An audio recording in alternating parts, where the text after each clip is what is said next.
Shema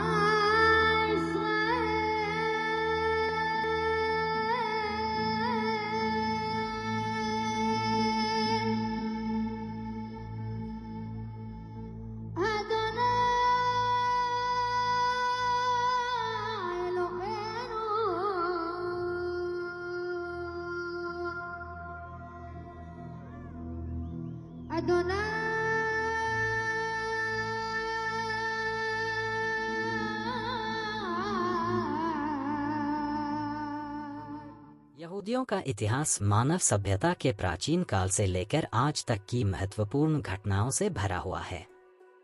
यह धार्मिक, सांस्कृतिक और सामाजिक दृष्टिकोण से बेहद महत्वपूर्ण है और इसके विभिन्न पहलू विस्तृत और जटिल हैं। हम यहूदियों के पूरे इतिहास को विभिन्न युगों और घटनाओं के संदर्भ में और अधिक विस्तार से देख सकते हैं। 1. प्राचीन काल और पैगंबर अब्राहम 2000 ईसा पूर्व। यहूदी धर्म की शुरुआत लगभग 2000 ईसा पूर्व मानी जाती है, जब पैगंबर अब्राहम इब्राहिम को ईश्वर का चुना हुआ कहा गया। अब्राहम के वंशजों को ईश्वर द्वारा एक विशेष भूमि कनान का वादा किया गया था, जिसे आज इजराइल और फिलिस्तीन के रूप में जाना जाता है। वाचा का सिद्धांत कोवेनेंट। अब्राहम से यह वादा किया गया था कि उनके वंशजों की संख्या अनगिनत होगी और उन्हें कनान में बसने का अधिकार मिलेगा।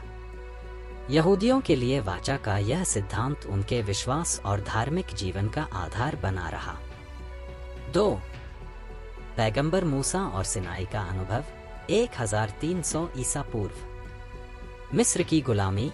अब्राहम के वंशज कई पीढ़ियों तक मिस्र में बसते रहे, जहां उन्हें गुलामी का सामना करना पड़ा। मूसा और निर्गमन एक्सोडस।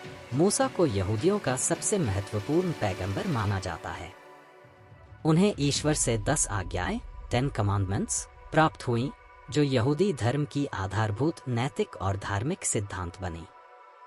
मूसा ने इस्राएलियों को मिस्र से बाहर निकाला और सिनाई पर्वत पर उन्हें ईश्वर की आज्ञाएं दी। यहोवा का अनुबंध। मूसा ने ईश्वर यहोवा यहवे के साथ यहूदियों के अनुबंध की पुनर्स्थापना की।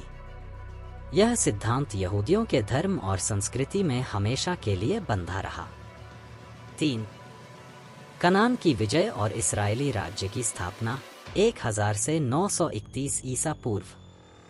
राजा दाऊद लगभग 1000 ईसा पूर्व। दाऊद डेविड ने यहूदियों को एकजुट किया और यरूशलेम को राजधानी बनाया। यहूदी धर्म और राज्य दोनों के लिए यह समय महत्वपूर्ण था। राजा सुलेमान। दाऊद के पुत्र सुलेमान सालमन ने यरूशलेम में पहला यहूदी मंदिर सालमन्स टेम्पल बनवाया। यह मंदिर यहूदी धर्म का सबसे पवित्र स्थल था और यह यरूशलेम का धार्मिक और सांस्कृतिक केंद्र बन गया। 4. बेबीलोन की गुलामी और निर्वासन 586 से 538 ईसा पूर्व। 586 ईसा पूर्व में बेबीलोन के राजा नेबूचाडनेस्सर ने यरूशलेम पर हमला किया और पहले मंदिर को नष्ट कर दिया। यहूदियों को बेबीलोन में बंदी बना लिया गया और यह यहूदी इतिहास में एक बड़ा संकट था। बेबीलोन निर्वासन। यहूदी समुदाय ने बेबीलोन में रहते हुए अपने धार्मिक ग्रंथों का संकलन किया और अपने धर्म को मजबूत किया। इस दौरान यहूदी धर्म की कई महत्वपूर्ण अवधारणाओं का विकास हुआ, जैसे कि मसीहा मैसाया की प्रतीक्षा। 538 ईसा पूर्व में फारसी सम्राट साइरस महान ने यहूदियों को यरूशलेम लौटने की अनुमति दी। इसके बाद उन्होंने दूसरा मंदिर बनवाया, जिसे दूसरा मंदिर काल सेकंड टेम्पल पीरियड कहा जाता है। 5.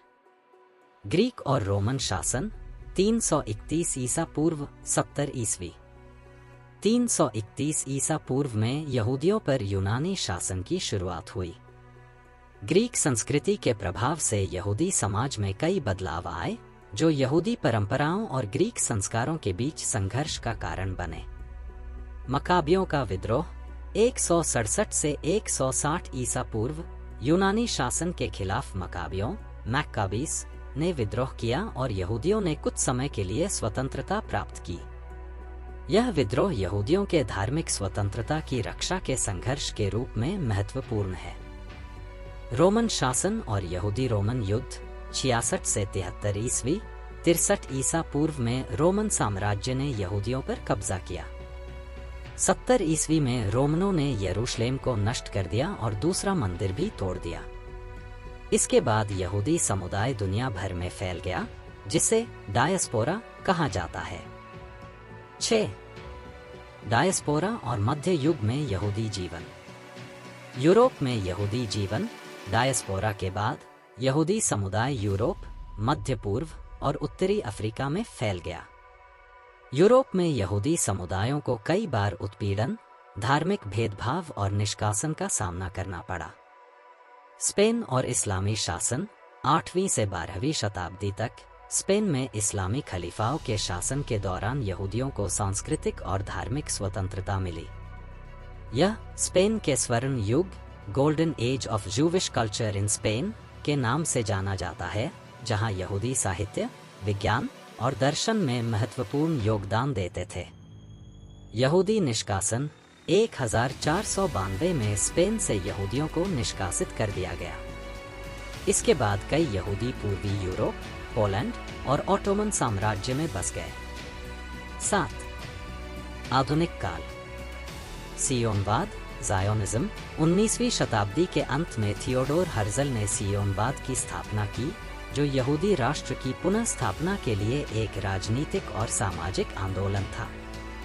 इसका उद्देश्य यहूदियों के लिए एक स्वतंत्र और सुरक्षित राज्य की स्थापना करना था। होलोकॉस्ट। 1939 से 1945 द्वितीय विश्व युद्ध के दौरान नाजी जर्मनी ने 60 लाख यहूदियों की हत्या की। इसे होलोकॉस्ट कहा जाता है। होलोकॉस्ट ने यहूदियों के इतिहास में एक गहरा घाव छोड़ा और इसके बाद यहूदियों के लिए एक स्वतंत्र राज्य की स्थापना की आवश्यकता और भी स्पष्ट हो गई। इजराइल का निर्माण। 1948 में संयुक्त राष्ट्र के समर्थन से यहूदियों के लिए इजराइल राज्य की स्थापना हुई। इसके बाद से यहूदियों ने बड़े पैमाने पर इजराइल में वापसी की। इजराइल यहूदी धर्म का केंद्र बन गया और यहूदी इतिहास का पुनर्जन्म हुआ।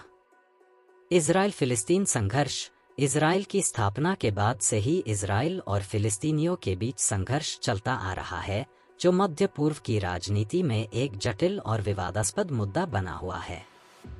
8. समकालीन यहूदी संस्कृति और पहचान। आज यहूदियों की कुल जनसंख्या लगभग 1.5 करोड़ है, जिनमें से सबसे बड़ा समुदाय इजराइल और अमेरिका में बसता है। धार्मिक विविधता। आधुनिक यहूदी समुदाय धार्मिक दृष्टि से कई शाखाओं में विभाजित है, जैसे रूढ़िवादी, ऑर्थोडॉक्स, सुधारवादी, रिफॉर्म और रूढ़िवादी, कंजर्वेटिव। इन शाखाओं में यहूदी धर्म के पालन की भिन्न भिन्न विधियां हैं। सांस्कृतिक योगदान। यहूदी समुदाय विज्ञान, साहित्य, राजनीति और कला में महत्वपूर्ण योगदान दे रहे हैं। नोबेल पुरस्कार विजेताओं में भी यहूदियों का महत्वपूर्ण स्थान है। निष्कर्ष। यहूदियों का इतिहास संघर्ष, उत्पीड़न, प्रवासन और पुनर्निर्माण की एक अद्वितीय कहानी है। यह धार्मिक, सांस्कृतिक और सामाजिक दृष्टि से महत्वपूर्ण है और इसका प्रभाव आज भी वैश्विक समाज पर गहरा है।